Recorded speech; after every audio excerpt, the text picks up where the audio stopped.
This is not an attack by Putin on Ukraine in the way that we are told every day.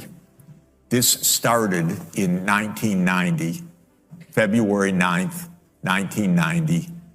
James Baker III, our Secretary of State, said to Mikhail Gorbachev, NATO will not move 1 inch eastward if you agree to German unification, basically ending World War II. And Gorbachev said, that's very important. Yes, NATO doesn't move, and we agreed to German unification. The U.S. then cheated on this, already starting in 1994, when Clinton signed off on basically a plan to expand NATO all the way to Ukraine. This is when the so-called neocons took power, and Clinton was the first agent of this.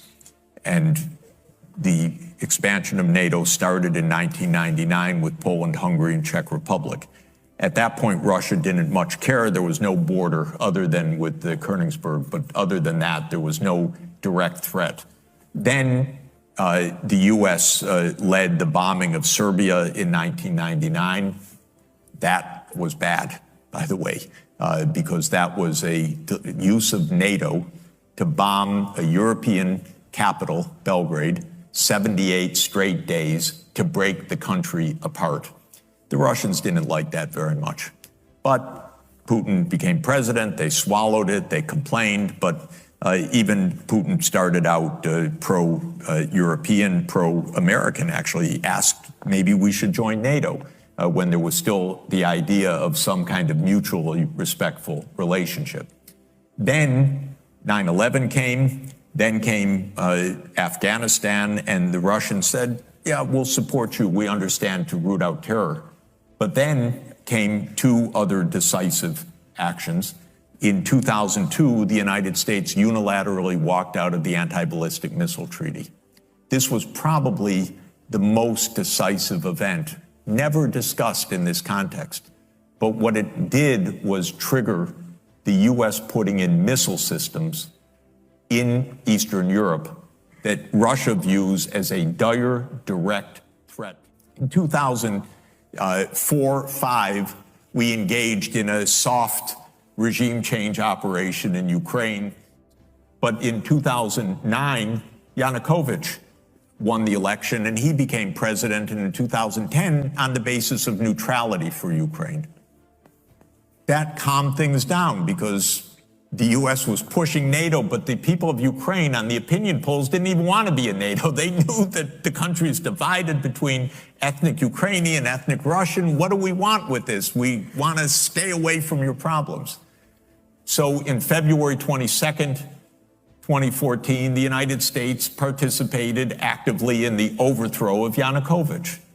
A typical U.S. regime change operation, have no doubt about it.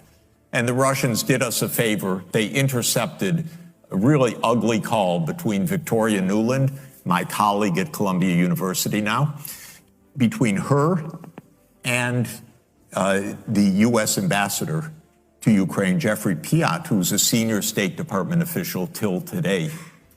And they talked about regime change. They said, who's going to be the next government? All of this is to say, the U.S. then said, okay, now NATO's really going to enlarge. And Putin kept saying, stop. You promised no NATO enlargement. It's been, by the way, I forgot to mention, in 2004, Estonia, Latvia, Lithuania, Bulgaria, Romania, Slovakia, Slovenia, 7 more countries in the not 1 inch eastward. And then, okay, it's a long story, but the U.S. kept rejecting the basic idea, don't expand NATO to Russia's border in a context where we're putting in goddamn missile systems after breaking a treaty. 2019, we walked out of the Intermediate Nuclear Force Treaty. On December 15, 2021, Putin put on the table a draft Russia-U.S. security agreement. You can find it online. The basis of it is no NATO enlargement.